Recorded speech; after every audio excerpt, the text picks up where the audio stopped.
ఆదివాసీలను of knowledge అని కించపరిచిన Ichchapuram MLA Ashok తీరు తీవ్రంగా ఖండిస్తున్నాం. గిరిజన జేఏసీ రాష్ట్ర వైస్ చైర్మన్ తుమ్మి అప్పలరాజు దొర 26/3/2026 ఇచ్చాపురం ఎమ్మెల్యే అశోక్ని కలిసి బెంతు ఒరియాలను ఎస్టీల జాబితాలో చేర్చవద్దని ఎమ్మెల్యేకి వినతిపత్రం ఇచ్చిన ఆదివాసీ నాయకులను తీవ్రంగా అవమానించిన ఎమ్మెల్యేపై అట్రాసిటీ కేసు నమోదు చేసి చర్యలు తీసుకోవాలి. అలాగే రాష్ట్ర సీఎం చంద్రబాబు నాయుడు గారు చర్యలు తీసుకోవాలి. అసలు సమస్య ఏంటంటే 27,000 మంది బెంతు ఒరియాలకి ఎస్టీ సర్టిఫికెట్ ఇవ్వాలని వినతి పత్రాలు ఇస్తున్న అశోక్ గారిని కలవడానికి వెళ్లిన గిరిజనులను అవమానించి మాటలు తూలిన ఎమ్మెల్యేపై చర్యలు తీసుకోవాలి. బెంతు ఒరియాల విషయంలో వినతి పత్రం ఇచ్చిన ఎమ్మెల్యే ఎస్టీల సమస్యలపై ఎందుకు నోరు మెదపరని అడుగుతున్న ఆదివాసీలపై వ్యాఖ్యలతో విరుచుకుపడ్డ ఎమ్మెల్యే అశోక్ ఆదివాసీలకు హాఫ్ నాలెడ్జ్ పీపుల్ బాస్టర్డ్ అని తిట్టడం మా మనసులను తీవ్రంగా కలిచివేసింది. ఒక జాతిని అసభ్య పదజాలంతో ఎలా నిందించారో తెలియచేయాలి. ఈ విషయంపై ప్రభుత్వం వెంటనే స్పందించాలని తీవ్రంగా ఖండిస్తున్నాము. అందరికీ నమస్కారం. నా పేరు తుమ్మి అప్పలరాజు దొర, విజయనగరం జిల్లా ఆదివాసీ నాయకుడిని. 26వ తారీఖున శ్రీకాకుళం జిల్లా ఇచ్చాపురం అశోక్ గారు స్థానిక ఎమ్మెల్యే గారు ప్రభుత్వ విప్ అయి ఉండి కూడా ఆదివాసుల పైన విరుచుకుపడడం, ఆదివాసీలు అందరం కూడా దీన్ని తీవ్రంగా ఖండిస్తున్నాం. ఎందుకంటే శ్రీకాకుళం జిల్లాలో బెంతుడియా లేదని ఎన్నో సంవత్సరాలుగా గిరిజనులు అందరూ కూడా పెద్ద ఎత్తున పోరాటం చేస్తుంటే పక్కనే ఇచ్చాపురం వరుస ఆనుకొని ఉండడం, అతి సంఖ్యలో శ్రీకాకుళం జిల్లాలోకి వలస వచ్చిన వాళ్ళందరూ కూడా ఎస్టీ సర్టిఫికేట్ ఇచ్చినట్టయితే మీకు పెద్ద ఎత్తున అన్యాయం జరుగుతుందని చెప్పేసి అక్కడ ఉన్న ఆదివాసీ నాయకులందరూ కూడా పోరాటం చేస్తున్న విషయం ఎమ్మెల్యే గారికి తెలుసు కదా. ఎమ్మెల్యే గారు తెలిసి కూడా అసెంబ్లీలో మీరు ఒక పక్షాన్నే మాట్లాడడం అనేది ఆదివాసులందరూ కూడా అర్థం కాక మీ కార్యాలయానికి వచ్చి, అయ్యా బెందుడియాలు అసలు శ్రీకాకుళం జిల్లాలో లేరు కాబట్టి మాకు అన్యాయం జరుగుతుంది అని చెప్పడానికి వస్తే ఆ పక్కనే ఉన్నటువంటి ఒక ఆదివాసీ నాయకుడు ఒక విషయం అడిగాడు. సార్, మీనాటి పెద్దలు అడిగేటప్పుడు మా ఇరు వర్గాలు కూర్చోబెట్టి వీళ్ళు ఎప్పుడు వచ్చారు, ఏ విధంగా వచ్చారని తెలుసుకొని అసెంబ్లీలో మాట్లాడడం కానీ అసెంబ్లీలో రిప్రజెంటేషన్ ఇవ్వడం కానీ చేస్తే బాగుండే కదా అని ఒక మాట అన్నారు. వెంటనే ఎమ్మెల్యే గారు సహనం కోల్పోయి బాస్కెట్ అని తిట్టడం, అంతేకాకుండా ఆప్లాలిజ్ పీపుల్స్ అనడం, అంతేకాకుండా ఇంకా వగేరే వగేరే ఆదివాసుల్ని నాయకులను అందరం కూడా చుట్టూ కూర్చోబెట్టి ఒక వ్యక్తిని కోపంగా దూషించి మిగతా ఆదివాసీ నాయకులందరం కూడా ఉద్దేశపూర్వకంగా ఆయన విమర్శించడం అనేది మేము ఆంధ్రప్రదేశ్ రాష్ట్రంలో ఉన్న ఆదివాసులందరూ, ఉమ్మడి తెలంగాణ ఆంధ్రప్రదేశ్ ఉన్న ఆదివాసీ నాయకులందరూ కూడా తీవ్రంగా ఖండిస్తున్నాం. తక్షణమే రాజకీయ పార్టీల అతీతంగా ఈ ఎమ్మెల్యే గారి పైన అట్రాసిటీ కేసు నమోదు చేయాలి. అలాగే ఈ ఎమ్మెల్యేని సస్పెండ్ చేయించాలని రాజకీయ పార్టీ నాయకులు అందరూ కూడా కొద్ది ముందుకు రావాలి.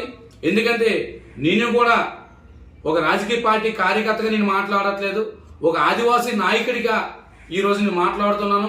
7 ఎమ్మెల్యేలు ఉన్నారు, ఒక ఎంపీ గారు ఉన్నారు. మీకు గలమిప్పండి. ఎందుకు ఈ మాట ఉంటుందంటే అతను ఓడే పదజాలం, ఆ వీడియో చూస్తే అతను ఊగిపోయే విధానం, అంటే అతను ఎమ్మెల్యే అధికార పార్టీలో ఉన్నాను కదా నేను ఏం మాట్లాడినా చెల్లుతుంది అనుకోవడం అనేది చాలా దురదృష్టకరం. తక్షణమే ఆయన ఆదివాసీ ప్రజలందరూ క్షమాపణ చెప్పాలి. అలాగే ప్రభుత్వం కూడా ఆయన విషయంలో మీరు కూడా పెదవిప్పాలని కోరుకుంటున్నాం. తక్షణమే రాష్ట్రంలో ఉన్న ఆదివాసీ నాయకులందరూ కూడా ఈ విషయాన్ని పెద్ద ఎత్తున ఖండించాలి రాజకీయ పార్టీలు అతీతంగా. ఎందుకంటే మన జనసేన ఎమ్మెల్యేలు ఒక 2 ఉన్నారు, టీడీపీ ఎమ్మెల్యేలు ఉన్నారు, వైసీపీ ఎమ్మెల్యేలు ఉన్నారు, ఎంపీ ఉన్నారు.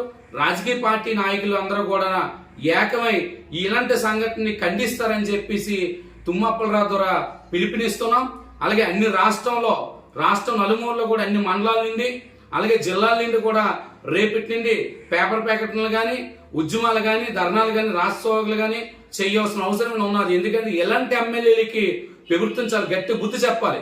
ఒక పక్క రాష్ట్రం అంతా కూడా ఆదివాసులకి నేను అండగా ఉండాలని కూటమి నాయకుడు పవన్ కళ్యాణ్ గారు కంకణం కట్టుకుంటే, ఇంకో పక్క చంద్రబాబు నాయుడు గారు ఏదైతే మీరు ఆదివాసీ ప్రాంతంలో అందరూ కూడా అభివృద్ధి ఏ విధంగా ముందుకు తీసుకెళ్లాలో నాకు చెప్పాలని చెప్తున్నప్పటికీ మీ ప్రభుత్వంలో ఉన్న వ్యక్తే ఈ విధంగా మాట్లాడడం అనేది చాలా ఆశ్చర్యంగా ఉంది. ఈ ఎమ్మెల్యే గారికి ఒక విషయం చెప్తున్నా, ఎస్టీ అంటే ఎస్టీలోకి ఏ కమ్యూనిటీనైనా చేర్చాలనుకుంటే అసెంబ్లీ తీర్మానం అవ్వాలి, పార్లమెంట్ తీర్మానం అవ్వాలి, రాష్ట్రపతి సైన్ అయిన తర్వాత గజెట్ ప్రకారంగా అఫీషియల్ గా కానీ ఒక క్యాస్ట్ సర్టిఫికేట్ కానీ ఇవ్వడం అవసరం ఉంది. ఏదో ఎమ్మెల్యేలు చెప్పినని మాత్రాన, ఎంపీలు చెప్పినని మాత్రాన, రాష్ట్ర మంత్రులు చెప్పినని మాత్రాన ఎస్టీ సర్టిఫికేట్ జారీ చేసినట్టయితే ప్రభుత్వ ఉద్యోగాలు అందరూ కూడా ఇబ్బంది పడతారు. అంతేకాకుండా మీరు ఎమ్మెల్యే పిఎల్ మాటలు నమ్మి ఎమ్మెల్యేలు కూడా ఈ మధ్యన అవగాహన లేన వ్యవహారాలు చేస్తున్నారు. ఇవన్నీ కూడా మాకు తెలుసు. కానీ ఎందుకు ఆలోచిస్తున్నామంటే ఆదివాసుల సహనం ఎక్కువ. ఆ సహనాన్ని మీరు పరిశోధన చేయకొద్దు, ఇబ్బంది పెట్టొద్దు అని చెప్పేసి నేనైతే మీ అందరూ కూడా కోరుకుంటున్నాను. తక్షణమే రాష్ట్ర వ్యాప్తంగా అందరూ కూడా రాజకీయ పార్టీలు అతీతంగా మనం అందరం కూడా ఈ సంఘటనని తీవ్రంగా ఖండించాలి. ఎక్కడికెక్కడ పేపర్ ప్రకటనలు ఇవ్వాలి. అంతేకాకుండా ప్రభుత్వంలో కూడా కదిలికి రాకపోతే రాష్ట్రం అంతా కూడా రాజకీయ పార్టీలు అతీతంగా ఒక రోడ్డు మీదకి రావాల్సిన అవసరం ఎంతైనా ఉన్నదని చెప్పేసి మీ తుమ్మప్పలరాజు ద్వారా మీకు తెలియపరుస్తూ, ఇలాంటి సంఘటనలు ఎక్కడో జరగకుండా రాష్ట్ర ప్రభుత్వం కూడా ముందుకు తీసుకుని రావాలి. ఇలాంటి బోగస్ సర్టిఫికెట్ల పైన కానీ మీ అందరూ కూడా ఒక విషయం చెప్పాలి. ఆంధ్ర ఒరిస్సా సరిహద్దు మనకి ఎక్కువ ప్రాంతం ఉంది. ఒరిస్సాలో ఎస్టీలు ఆంధ్రప్రదేశ్లు ఓసీలు అవుతారు, ఇక్కడ ఎస్టీలు అక్కడ ఓసీలు ఉన్నారు. ఎందుకంటే అక్కడ కమ్యూనిటీ వేరా, ఇక్కడ కమ్యూనిటీ వేరా.